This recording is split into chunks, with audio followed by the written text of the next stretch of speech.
You're listening to the Boycey Talks podcast, a podcast about faith, life, mission, and other stuff, with your host, Adam Boyce. In today's episode, I'm catching up with a good friend of mine, Andrew Barnett. Amongst other things, we speak about what life was like for him growing up as a teenager in Peckham, southeast London. Again, I've split this conversation into two parts. So here is the first part to our conversation. Mr. Barnett. Hello, sir. How are you, sir? Good to see you, sir. Yeah, I'm well, thanks, brother. You know, it's good to see you, Adam. Good to see you too. Yeah, it's good to see you visually and to catch up with you. Though we're not in the flesh to banter as we usually do. Yeah. It's good to, just link up on Zoom and link up and Zoom up and. Do you know, I'm starting to resent Zoom. You know, I can't lie, brother. And I'm a tech man. Like I love tech. Not that it's like a bittersweet thing, like a lemon sherbet. You got the sweetness on the outside, but then there's a bit of bitterness in the inside. Because I like, like you just said, in person we'll banter, and because we're people persons by nature and by trade almost. The fact that everything's being done by Zoom now, and Teams and whatever, and Skype and FaceTime, I do miss the face-to-face contacts. I'm almost starting to not resent it, even though I do appreciate it. But nah, man, we have to appreciate it still, because at least you don't have to hold your phone by your face. You know what I mean? You can just there is that. Have your computer on. You can see a brother or sister, and then just if you want to pull a face at somebody, you can just switch off the thing and then just you see what I'm trying to say. Yeah, you can do them things. And you can come back and you can smile and go and fix up and do something. Exactly. Still, yeah. Where did you grow up, brother? Because you live out of London now, not too far out of London, but far enough to say you live outside of London. Yeah, I grew up in Peckham, SE15. Peckham, South East London, Del Boy Trotterland. Del Boy Trotter, mate. Nelson Mandela House. I'm not going to make any jokes because Nelson Mandela House doesn't exist, and you've probably heard them all before. Take me back to Andrew Barnett in year 6. What was life like for you, finishing off primary, going into secondary? Year 6 was okay still, at my primary school. It was fun. Yeah, I remember used to play quite a few games, like British Bulldogs and a game where, I forget, you did something, you have to run through a tunnel, people, would kick them and everything. So, yeah, it was fun, I had a few admirers, female, and now, you know what I mean? So, it was fun. And then when it came to leaving to start secondary school at the time, most of my friends in the school, they were going to a school called St Gill. I remember St Gill. That was in Bellingham. That's right, Bellingham, Yeah, my sister went to Catford Girls and I went to Mallory. Okay, Mallory, I heard about Mallory, Well, St Gill would have been, the same kind of environment I'm used to, obviously, in junior school, males and females. So going to St Gill and mixed school again, that would have been nice. But my dad didn't want that, so, my request was overridden. So, yeah. So your dad wanted you to go to a boys' school? Yeah, man, he wanted to go to a boys' school. And then my two brothers first used to go to Samuel Pepys. That was in Brockley, you know what I mean? But Samuel Pepys was kind of a bit notorious still, you know what I mean? So he took one of my brothers out there and he went to a school in Deptford. He went to South East London Boys' School. And that's where my dad wanted me to go. But what did he choose for me to go to that school? That school was pretty notorious. Oh, you know wow. what I mean? I'd never heard of that school, actually. Is that shut down. I was going to say, I never heard of that one, brother. And I went to school in the Lewisham Borough. But I never heard of Deptford Boys' School, but I never heard of South East London Boys' School. Right. So what was, so you went from year 6 into year 7.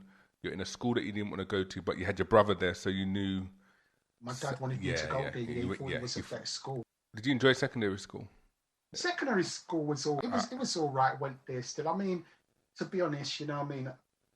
Growing up, you learn to adapt to your environment. You learn to just present yourself in the right way still. You have to do that or you can be taken advantage of. And from Peckham going down to Deptford, so we had the ghetto boys, people from New Cross and Deptford. And you have little soldiers in those areas. I get to know the local faces down there. I go through my little trials, my little initiation, you know what I mean? That, man want to tax me or you know what I mean, drapes me up. And, because I'm not in the area still, so you have the majority of the people from that area, they're going to stick together and, Hey, Yeah, listen. man. So No, you them ghetto boys, Adam. I'm sorry. I mean, I'm Peckham, man. So even I had to go through my little, my little rumblings. initiation. Yeah, I had to be initiated, man, because like, you know what I mean. Deptford, you got the New Cross boys and Deptford boys. I'm Peckham still, so I had to go through my initiation still. You know what I mean? Yeah. So listen to what you're saying there, brother. So sorry to cut you, but listen to what you're saying there. Initiation, had to go through certain that. I would think you're talking about now. So what we're saying is nothing's really changed. That's what I'm saying, bruv. This is And what that I'm it's like saying. young people see people like you and me with our little brown and grey beards and kind of hobbling along the road like, oh, look at them elders. Yeah. But really and truly, the game's the game, isn't it? Yeah. Adam, you've got it, bruv. Ecclesiastes tell us that. You see what I'm trying to say? There's nothing new under the sun. Right. It just looks a little bit different. Yeah. Nothing new under the sun, Adam. You know, in school down Deptford, I remember youths in there. Well, I remember particularly you in there still one day still, whether he was on detention or he weren't on detention or he was skiving from school, but he come into school to whatever drapes up some boys or something. I remember he pull out a knife still and backing off a teacher. So, yeah, you know, I mean, now it's highlighted that that's escalated. It happens so much more now, but I can remember that back in the 80s. What was family life like for you? So, where's mum and dad from? And where's your Mum and dad? Yeah, mum and dad's from Jamaica, you know what I mean? Dad's Kingstonian, Kingston 10, mum's St. Elizabeth. They come over in, I'd say, in the 60s. And, yeah, you know, good hard-working parents still. Good hard-working parents, you know, raising 4 children, you know, want the best. You know, my dad's always pushing us to read our books. Yeah, family life was good, I'd say still, you know what I mean? We ventured out. what was some of the things that you'd do as a family back in the 70s and 80s in Peckham? What was family life like back then? Well, family life was all right still, you know, traditionally on a Sunday, you know what I mean, you cook food, you know what I mean, we all sit down to dinner. You know, even in the week after school, we'd usually do that. So it's pretty structured and disciplined, you know what I mean? My dad might work late or different shifts as he used to work for Ford in Dagenham. But usually when we come down, you know, as I said, as a family, we would sit down, mum present the meal. So that was okay, you know what I mean? Get pocket money to do things. On weekends, often, you know, we'd travel over to North London, Finsbury Park to see my auntie. They have 3 children as well. So it was cool for us children to hang out with our cousins. We'd also go to Leytonstone as well to see cousins again. So it was fun. It was fun. There was boys and girls just like in my family. So it was fun, man. We'll get up to our things that, you know, we say hush, hush. We ain't going to say no more. You know what I mean? But yeah, man, we'll get up to things. It was fun. Fun, brother. Yeah. So what was secondary school like for you, the latter years? The latter years, you say. I mean, to be honest, Adam, I probably wasn't in the highest class for in my year because I never learned French. Yeah. I was no good at languages. I barely got a command of the English language. No good. Well, they didn't even attempt to me. I wasn't even a class where we do French, you know what I mean? So, you know, I'd say reasonable at school, went to school. I did come out with some GCSEs. So I'd done that. School was all right, but as I said, yeah, we had some shady characters in there from the local area where, you know, we see things, people come around, you know, it's a school when detention time, you know, a few people would take off, jump out the windows, take off. I think in those early years still, you know, a few teachers might want to give people the slipper. But was that still happening when you was in secondary school? Early days, yeah, early days. And I don't know, I mean, even I would say, you know, my first year, sorry, but like, you know, I remember in school, in the first year, maybe it's a year. Year 7? You talk about first year of secondary? Yeah, year 7, year 7, man, boy. Let's maybe say year 8. Maybe it was year 7, my first year. So a teacher, you know, sometimes, you know, they go out the classroom, don't talk, be quiet. The teacher come back, you know, a couple of people might talk with their friend or whatever. Used to come back in. The phrase might be you're talking away like a monkey, or you know, you're chatting away. But probably witnessed a few times on a few occasions, maybe where a person, a boy might get slapped and everything, you know. So when you witness these things, you might talk with your brethren and like, boy, if they've done that to me, you know what I mean? This is what I do. This is what I do. You know what I mean? You talk. One day, the teacher came back in the class and I must have been talking. Probably I was talking to somebody, right? And she called me out the front or whatever, and like the same scenario happened. You know, you're talking away. I don't think she said I was talking away a monkey, but that's a phrase probably I heard with some people. But the thing is, as I said, we witness sometimes that a teacher might take a liberty and slap a person, you know what I mean? So when you witness that, you figure like, oh, they do that to me. This is what I do. It's the same like out on the street. You see things happen with people. If you do this to me, this is what I do. And unfortunately, I must have premeditated and said if they done it to me. So the teacher slapped me, and you know what I mean, I hit the teacher. So yeah, I got suspended. You know what I mean? I hit them and. It's mad. But for me to hear that now is, even for me to hear that as somebody who started secondary school, I think in 91, you just wouldn't, the concept of a teacher hitting you first because they're angry, upset or embarrassed or whatever reason is mad. Yeah, but that's history. But that's history. It's not really because maybe going back 50s or 60s before. Oh, you used to get the cane. You used to get worse. They was disciplinarian. That's what they would do. They would take the cane and hit them. You know, teachers probably maybe even exercise. They bring their best slipper in and take people in a cupboard. You know what I mean, and lock them in there and hit them. So. You know, it was kind of the norm. You go to school and you're coming out of that era. So by the time you went to school, that was flushed out. Yeah. Yeah, fading out. So as I said, in the 80s, that was common practice. And it probably wasn't severe like it was in the 70s or 60s. But the thing is, as I said, you know, we're in a culture, in a group, you see things. And that's a bit more personal when a teacher takes their hand and hit person or might do them up. And when you witness that, you figure, no, they can't. If they've done that to me, this is what I'm going to do. So where it's my turn now, you're talking. I weren't talking. You're talking. I weren't talking. You're rubbing it away. Come in. Come there. You know what I mean? Teach up. Boom. You know, it's already programmed in my mind. So, you know, done that. So I got suspended from school. So I was walking home kind of threatened. Boy, going to tell my dad I get suspended. You know what I mean? Kind of threatened. But it dealt with, you know what I mean? All right, I told them the teacher hit me. So I've done that. I mean, burst their lips still. You know, it's not, you know, I repent for it still, but that was a situation. And to think of that now, though, bro, people would get excluded. You're being excluded. You hear a teacher like that and draw blood. You're kicked out, mate. But then having said that, you say that, though, brother, nowadays, a teacher wouldn't have slapped you first.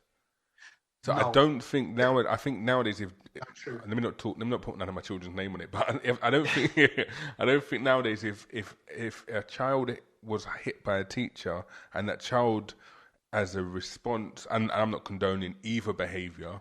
No. But if my child come home and said that they right hooked a teacher after that teacher slapped them, to be honest, I don't know how I'd respond now. I'm thinking about it because it's never happened. Thank the Lord. I've never had to deal with that as a parent, but I couldn't. I know that no matter what, I would be incensed about a teacher putting their hand to my child, and I would be up that school quicker than you could say anything.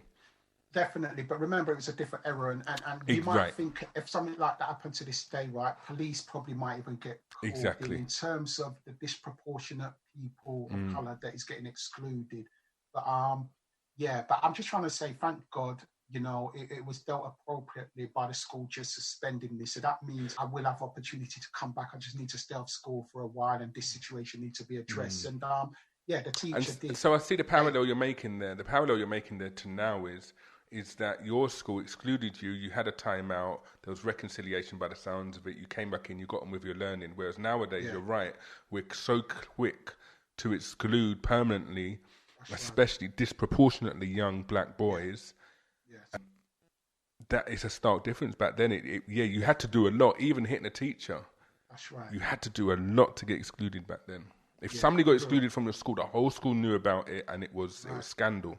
You know, as I said, I have to be thankful to God still that, you know, it was just suspension, not excluded, suspended for a period of time. Parents had to come down there, address it.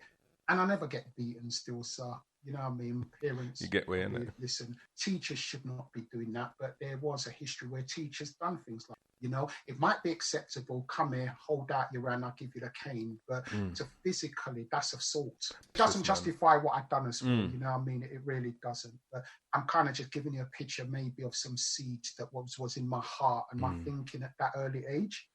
Around that age then, your mid to late teens, what were the influences for better or for worse that you had in your life then? Well, probably, as I said, that was probably year 7 or 8. Let's say year 8 then. Let's say the second year in school, you know what I mean? Year 7 is too early. Let's say year 8 still, you know what I mean? Yeah. So let's say in that year. So, carried on in school, stayed in school, done all right. Probably maybe year 9, year 10. Year 9, year 10 now, maybe. Age 40, sort of 14, 15, aren't you? Yeah, that's right. 14, 15,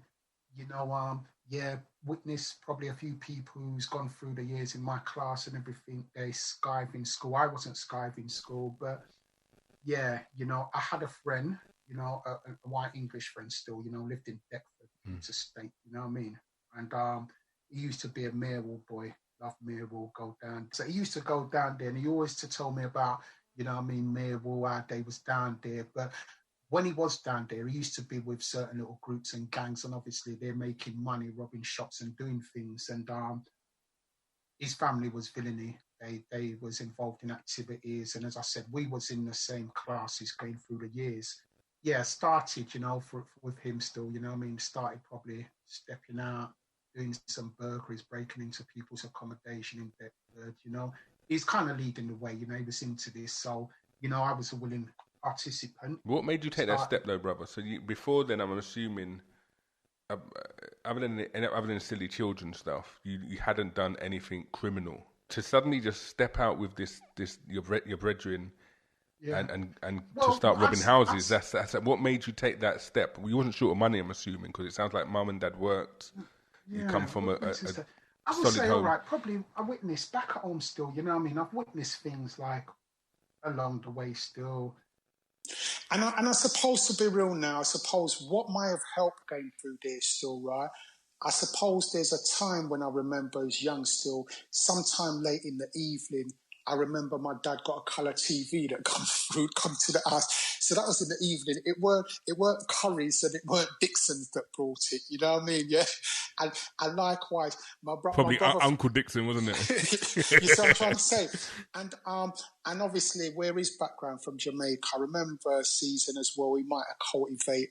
You know what I mean, little crop in the garden. And then my brother from Jamaica still, you know what I mean, he's you know what I mean. So likewise, to be honest, at a young age, I get exposed to some of those things, right? Not blaming, but I get exposed to some things which was morally wrong still, you know what I mean, within the household. So that may have speed up my own desires to, you know what I mean? And almost insensitivity to, like, for example, with me and the mountain bike, I was so desensitized to, I guess, what I would now say is criminality. If somebody came up to me now in Tottenham and said, Adam, and I'd known they've just burgled somebody's house and said, Adam, here's a bike, I've already got 3.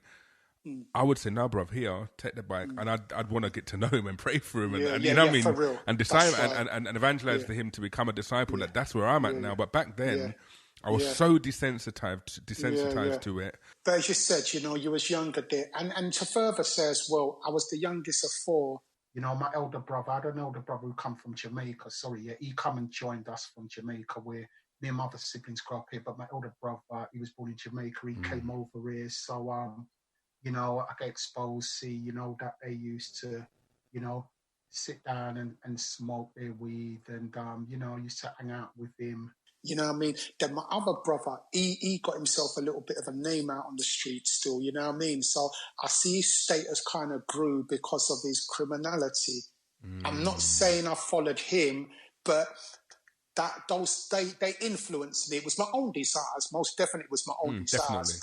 But I was exposed to those things still. And that was quite commonplace back then, wasn't it? For West Indian parents, I'll expand it out to the islands. West Indian parents would come over here to settle down with and start a family, inverted commas, and have older siblings back home. And right. some of the time they wouldn't even join over here. They would stay there and make a life there, the older ones, and they wouldn't even come over here. Well, understand, Adam, right? Remember, the British Commonwealth called them over. So they called them over. We want you to come over. We want you to work in our hospital where British citizens do not want to work in here. They don't consider the pay, right for them. London Transport, on the buses, we want workers. So they are welcoming people from the Caribbean islands to come over here. So if you are living in the Caribbean islands and you get that opportunity where you're living in the British Commonwealth, you're going to come over here with the intention, I will work to make some money, but I'm definitely going back to my sunny island. Yeah. So likewise, many parents migrate, come over to England to work, left their child over there with grandparents, and they would send for their child later on when they become established. Like, in the early days, it was hard for them to find suitable accommodation. So similarly like that, my parents come over when they just had the one child, then they had the 3 siblings, us, and then eventually my brother come over. So my brother come over, and to see him still, he was more conscious. You can see he was a bit more disciplined and his life seemed more structured. So it seems to me in Jamaica, there was a bit more ordered. He seemed really more polite in his mannerism and everything, and really smart and bright, Not saying that we wasn't, but he really seemed more polite, disciplined, learned how to, he learned social skills, how to clean the house and do everything, you know what I mean? So a bit, when he come over as well, a bit more responsibility on his head as the adult. But I used to hang out with him a lot. So, outside of the house, in his friend's car and in his car, I used to hang out with him a bit. So probably, I'm exposed to, I see a few things. And as I said, I was the youngest as well. I had another brother born here in England.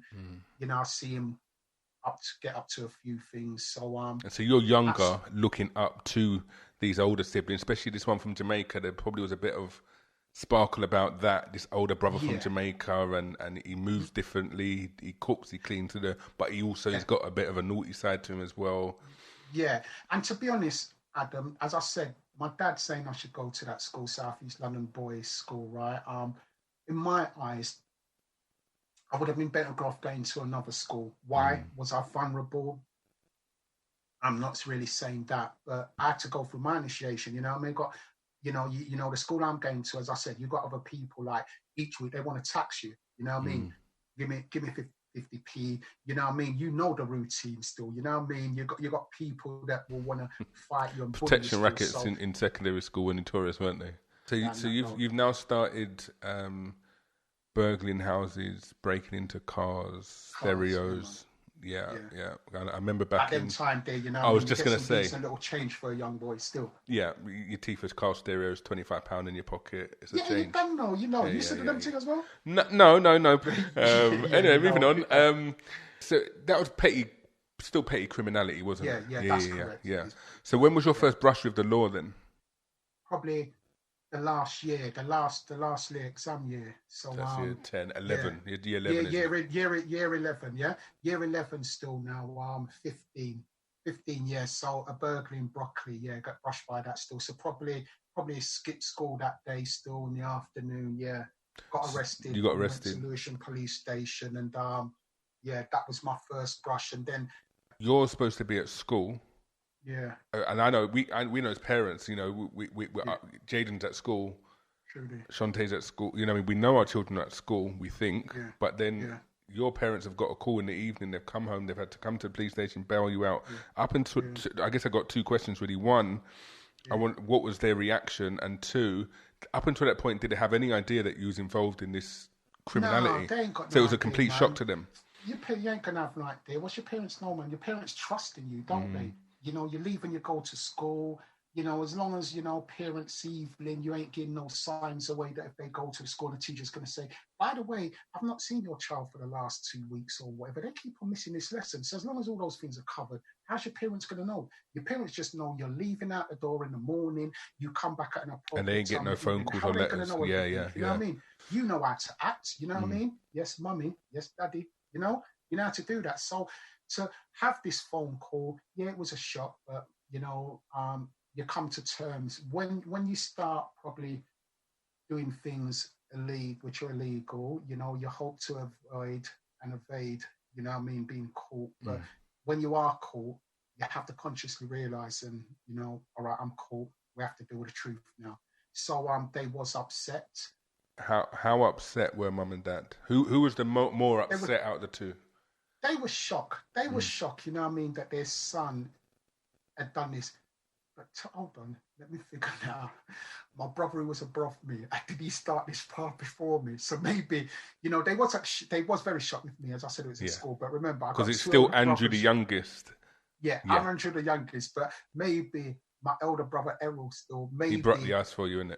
He broke the ice for me. Yeah. Yeah, so maybe he broke it still. So though the youngest very shocked, but at the same time, Errol started that right. Possibly. I believe, he would have. Yeah, he probably did. So there's very shocked with me, mum and dad, more so dad. You know what I mean?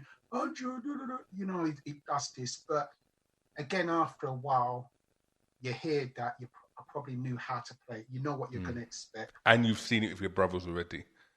How the conversations go. Yeah.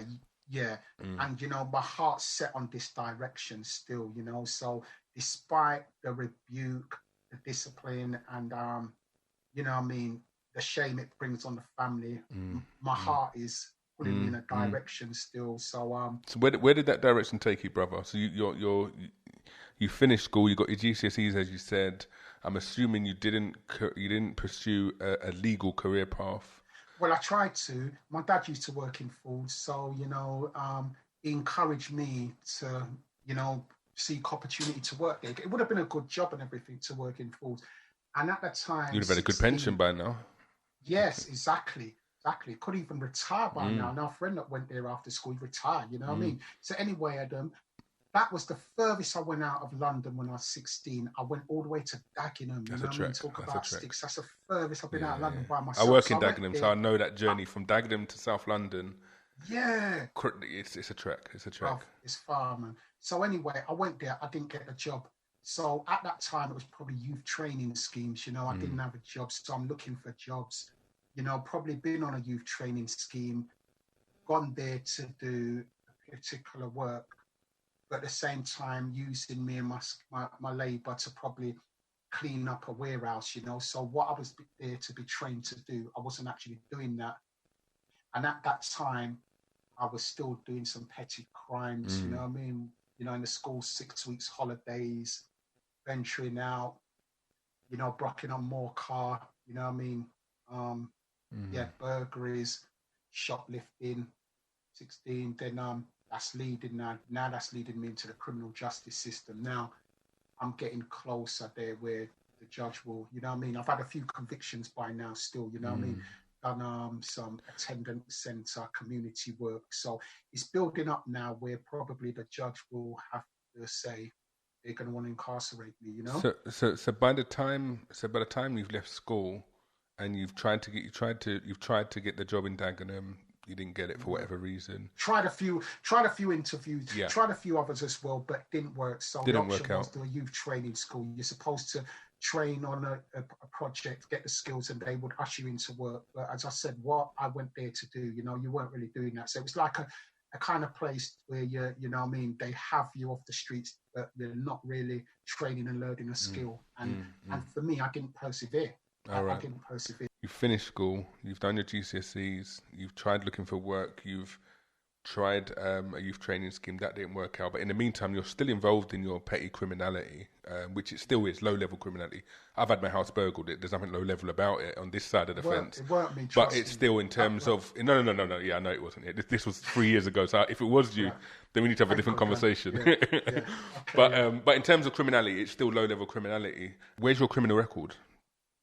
By then, where is it? Yeah, did you have a criminal record? Was that your only brush with the law? I had a criminal record. Probably had about maybe 6-7 convictions, and then at 16 I got within the space of a year or so. Say a year and a half. Like, remember, I'm 16. Let's say late 14, year 10, late year 10. Start stepping out, smoking weed, skipping school, doing burglaries and car theft. So a year and a half. And you've clocked up 6 or 7 convictions within the space of a couple of years as a 14 to 16-year-old. Where did that then lead you to, bruv? What was the next step in your criminal DC, career? I got DC when I was 16. That's detention centre, right? Detention centre, yeah. I was in there. While I was in there, I had my birthday. So I come out when I was 17. Then 6 months later, boom, I got ball stall training, you know what I mean? So, and what did you get ball stall for?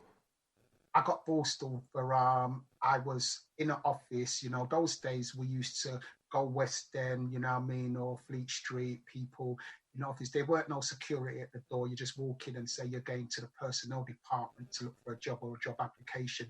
You walk upstairs, people would have their jackets over their chair, women would have their handbag down there. Them days you would get your salary paid in cash, you know what I mean? So you get, if you get a nice Joey, a handbag, you know what I mean, you get a wallet or whatever, you would get some cash, you know what I mean? And like you'd get their card, so straight away you'd go out and use that and rinse that out. So that was creeping, but you know, if they arrest you, they charge you with burglary. But that was office creeping, you know. Right. You're creeping in there, and you're taking a Joey and a checkbook and everything. So I got arrested up West End. You know, I actually got stopped, and I had a checkbook and card on me still, and some caught money, red-handed, bang to rights. Yeah. Different name. And my name's Andrew. The card saying something different. Yeah. Susie White or whatever. And well, a couple of cards, and it was a women's card. Yeah, a couple of cards were saying something different. Right. So I got ball stall 6 months to 2 years. You behave yourself, you come out 6 months. If you misbehave, you do maximum 2 years, unless you really do something extreme. And then you catch another sentence because just finished DC, and within 6 months I'm continuing, so it shows and also not only are you continuing, brother, you haven't learnt your lesson, as you said, by going in by the cautions and then young offenders, but also you've upped your game, because you're not going West End into offices and doing this creeping thing where you're going into offices and teething out handbags. And when you go into criminal institutes, that's a college. That's a college, you know what I mean? So what I'm trying to say, Adam, whether you're going to young offenders, adult prisons, right, you sit down, and as the individual, right, you see criminals, right, you see offenders, all different levels and all different leagues. You see some people in there where you figure, what are you even doing in prison? Your case, you shouldn't be in here. But maybe the way they presented themselves, or you figure they got taken advantage of. Then you see some people in there, right, that done some things, and you figure, boy, you just got that sentence. You're so lucky. You kind of work out still where the money's at and what's the best thing to do, and the sentence that goes with it. So when you come out of Borstal, what was next for Andrew? After the second time out now, then you figure, okay, I'm 18 now still, you know what I mean? Went in when I was 17, come out when I was 18, so I'm 18 now, still a young boy. You go, yeah, let me get a job, you know what I mean? Get back on the right path, that's what I should be doing still. But, you know, probably my aspirations wasn't too high. I found a job as an insurance salesperson, but at the same time, you get paid by, you know what I mean? Yeah, per sale, like a commission basis. Commission, you see what I'm trying to say? So therefore, I have to hustle to sell, you know? And I'm not comfortable about that, because I'm going to speech somebody up to sell. So I've done that for a while, you know what I mean? And really, that's to keep me quiet, because for the next year or whatever, I'm on probation. So I want to show that I'm doing something. So I did try, but, you know, it wasn't the right job that I wanted to do. So probably done that for a while. Then I left that, you know, my heart wasn't in it, paid by commission. Yeah, carrying on activity. Then really, I'm selling heroin now. So you've come out of Borstal. You've tried to go down the right path, inverted commas. Job wasn't your liking. What was next? My peers at the same time, you know what I mean? They're into criminal activities. Are you still, at this point, moving with the same people, even though you're trying to get on the straight and narrow? Well, this is it, you know what I mean? From late teens in school, you know, I'm from 15, 16, I'm developing friends, you know what I mean, associates that are into legal activities. So, you know, that's why when I finished school, you know, I'm trying to do what the right thing is, go and find a job and become a man and work and everything. But I'm torn between, I've started while at the end of my school time, right?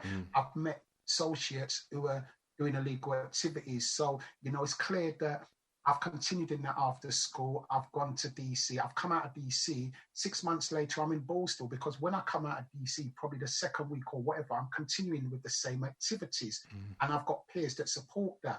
Gone to Borstal, come out of there still, you know what I mean? Still got peers and associates who are into criminal activities, you know, they're away or they're up to things and everything.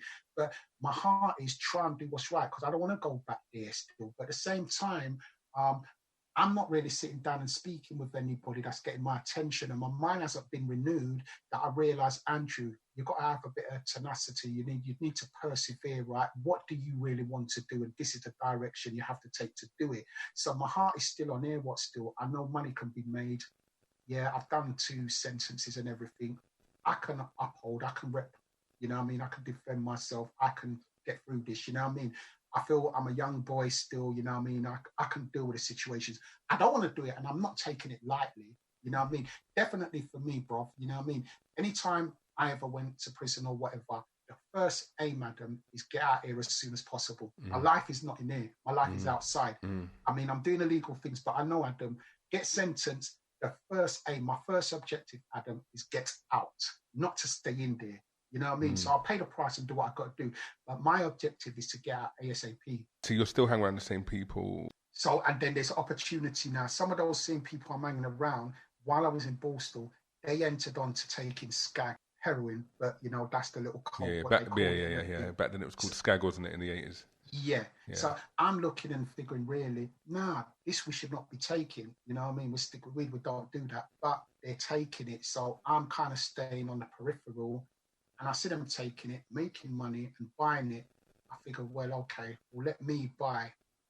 So the entrepreneur in you has seen an opportunity. Yeah, understand me. Yeah, you know, to my so-called friends and associate. Yeah, they're spending money, so let them put their money in my pocket. So that's exactly right, Adam. You know, what I mean, the entrepreneurial, let that money go in my pocket. So I started doing that, you know, but eventually after time and year, whatever, you know, start getting a little higher on my own supply. You know what I mean? And did you start developing your own habit then? Yeah, slowly but surely still, you know, deceiving myself because I'm taking it leisurely, you know what I mean? I'm making money. So I'm not like people running. I'm not an addict. I'm just dabbling. I'm selling a parcel and I'm getting money. So at my luxury, I'm taking a line and smoking at my luxury. But after 2 years as well, I feel the pangs and the pains of what addiction is like still. So how did you feed that habit then? I'm assuming. Well, as I said, the best way to feed it still is like you buy a portion, you know what I mean? But you buy some weights, some ounces, you know, you sell it to people, right? So you're making money. And when you're smoking still, you know, you're getting on your own supply, but it doesn't seem like, you know, I'm making profit. So obviously I'm losing some profit because I'm taking some, but I'm not taking it at the rate. Well, I don't think I'm taking it at the rate like people who's really hungry for it and they're going out to make money to buy. So I'm taking it still, you know, and it's a messed up thing still. It's a messed up thing. And then, all right, when I might mess up, you know what I mean, after time, and because I'm taking it as well, and I might be smoking coke as well, so I might not be handling business so good. I have some East London friends that I met in DC, and I also met in Borstal. So you see, you make connections, you know what I mean, with people around London. You see them on the street, you link up, and they introduce you to things. So to be honest, meeting some East London friends now, that's when they take me into like robberies and everything, robberies of jewelry shop and you know. So you've met these guys in DC and Borstal. These places that are supposed to rehabilitate you. You've actually met these guys in there in East London, not from your ends, that are actually deep into in the criminal world, and they've now got you into armed robbery. Yeah, because East London boys usually, you know them as blaggers. The East London boys, you know what I mean? That's like, say the craze used to come from there. You have the little syndicates over there where they like to rob security vans and do all those things, you know what I mean? All different parts of London do certain things, but East London boys, they like to see themselves as the gangsters, the craze and that. So yeah, you know, they do a lot of that, you know, get inside information. They know other people in business who tip them off and tell them, yeah, that jewelry shop, you can get in the safe and, you know, set up certain things and that. So that's where I got introduced into that life. And to be honest, again, where I was tall, you know, they knew that, you know, psychologically I could. You're an imposing figure that somebody somewhere might feel intimidated by. Yeah, and it was only shots, as I said, not people on the streets. Do not do people on the streets. So, you know, that sounds kind of weird still. You know, yeah, I mean, it does. Like, you know, your moral compass is kind of off there, isn't it? As if the moral compass is definitely off. But what I'm trying to say, people on the streets is my mother, father, my brother, and sister. They're people like us, still hardworking people. But you know, the moral compass is definitely off. But I'm thinking, okay, you know, somebody in a jewelry shop or somebody closing up their shop and bringing like, money, a couple of grand, like $7,000 to the safe deposit box back in them times in the 80s and everything, you know what I mean? They're getting covered by the insurance. My moral compass is definitely off, but that's my thinking still, right? They're insured. They'll get that back. When did things start to turn around for you? That what was the last case that you caught where you came out? Let me tell you before we get to there. Let me just tell you, right? I mean, so I'm doing robberies and everything, going into banks, doing that. All right, 21 now, still. You know what I mean? With a friend of mine still who escaped from police custody, and we were staying in southwest London, Clapham, and we was gonna go and rob a supermarket. He had a sawn-off shotgun in a bag still, and we was passing through Peckham to go and sort something out before we went to do a supermarket.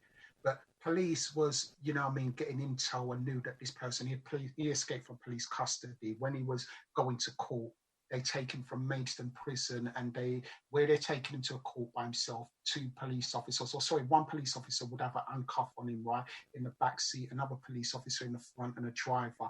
He already, worked out and wrap up a knife with foil or whatever and put it down the back of his bum and that, you know what I mean? So while he was in the car, he get close to London, he pull it out and intimidate them so much that they take the cuff off him and he took off and everything, right? So anyway, he's out of that. So they're kind of looking for him and they get a bit of intel that he's floating around the area and everything, right? So me and him's down there, right? And we're walking on the road still before we go and do a supermarket. And then flying squad, 4 people in a flying squad car, police, they come down the road and jerk the car up right by us and stop. Now, hear what? I froze. I stood still. I don't imagine anything like that. I know my brethren's got a sawn-off shotgun in his bag. I'm a kind of person now, do my thing, but like, when it's time to hands up. And that's not your beef. That's not your issue because... You see, you're not on the run. Like, that's, you see what I'm trying to say? Yeah. So kind of like, and you're kind of right, Adam. I like you why you bring that in. As you said, it's not my beef. So it's kind of hard to understand when people walk at their brethren and their brethren have beef and they figure they're going to do something to a man. Because as you said, Adam, it's not my beef, but he's my brethren on a level where we're connected together. We're going to make some money. But morally, my compass is saying now, okay, hands up. You don't take this no further still. Hands up. But hear what? He pulled out a sawn-off shotgun. Like, he pulled out a gun. 4 police officers, flying squad. He pulled out a gun. He told them to get down. Get down. They laid down on the ground. Now, Adam, I don't even know, but the experience for me, I'm standing there. I feel an experience over my body. It must be like an adrenaline rush or something. Adam, I can't tell you, man. It's just like a surreal feeling, like, is this happening? Never could imagine that. That is not me. Please come, hands up. Adam, as you said, a surreal feeling I can't even explain, right? Then, like, he told me to get into the car, right? I am conscious, you know what I mean? Get in the car, maybe adrenaline or whatever. The flying squad car, because you lot are walking. Yeah, no, but they jumped out the car to come for us and he's lied them. So you've now robbed the flying squad police car.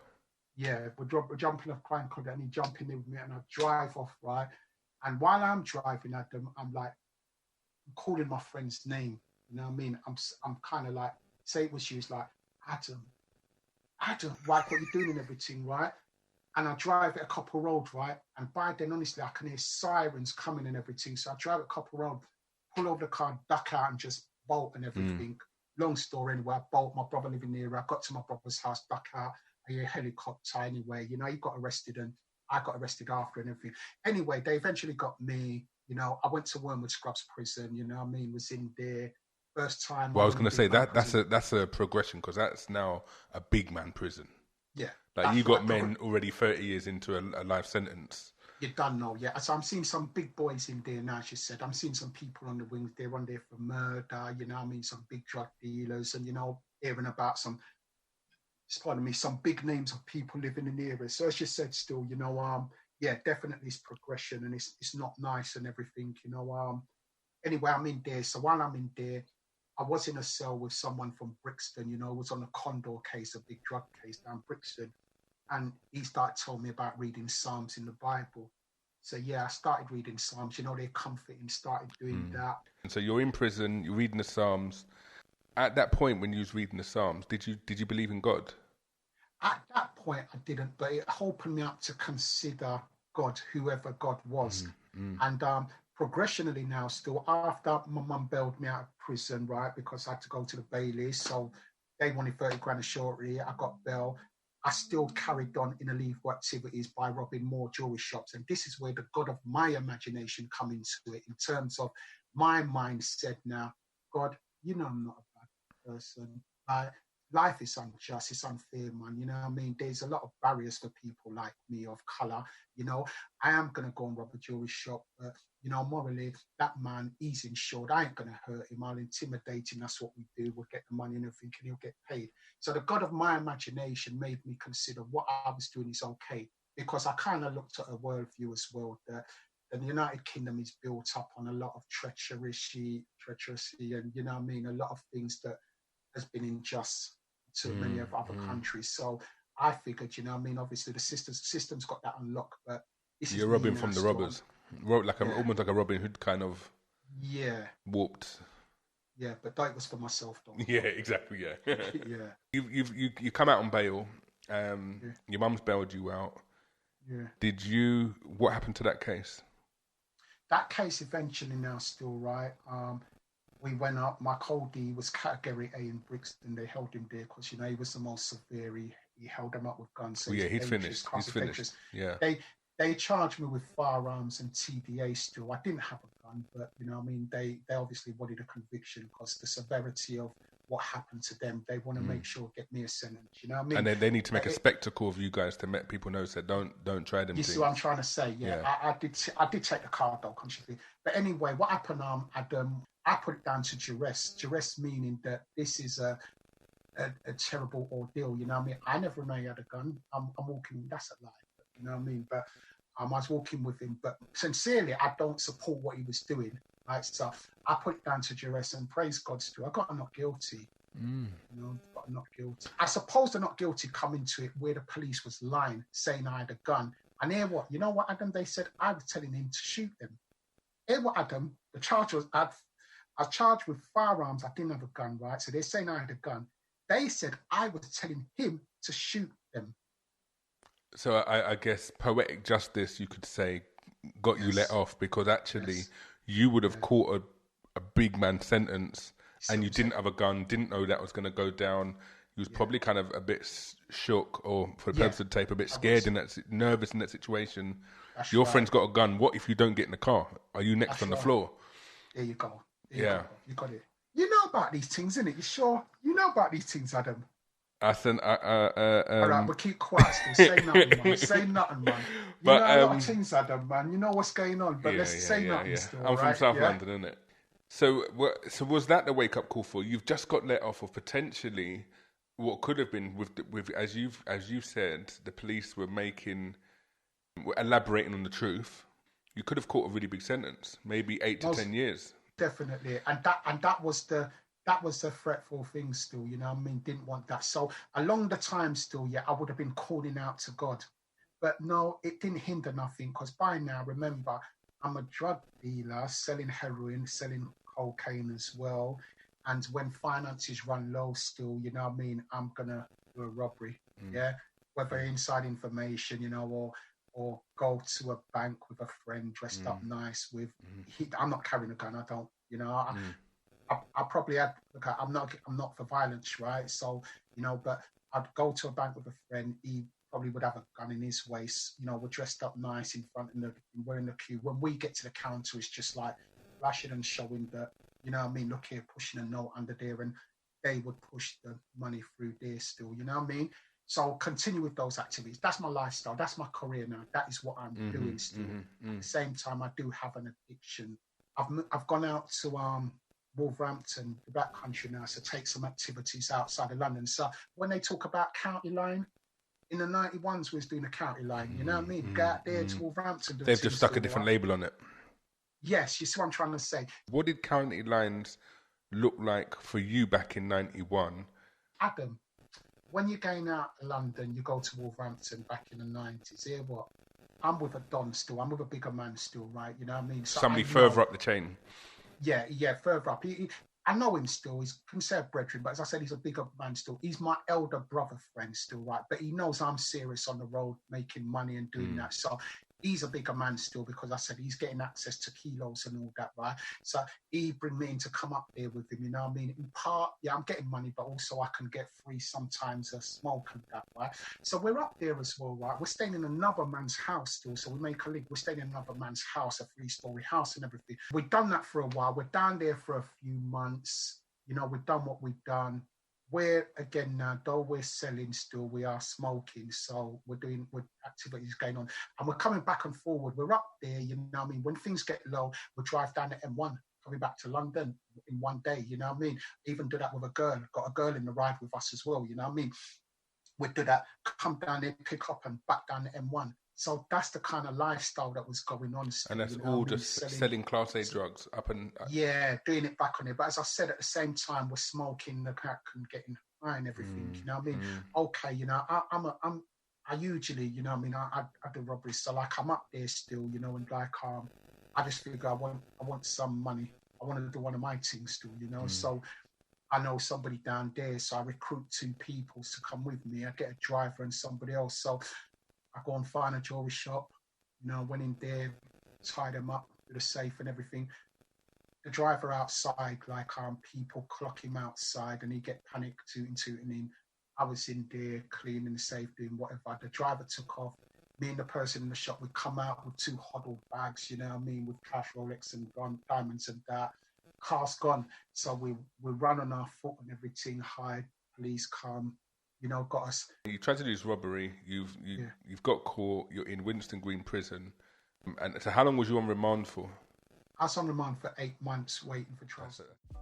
I hope you've enjoyed my conversation with Andrew so far. You can catch the second part to our conversation in the next episode.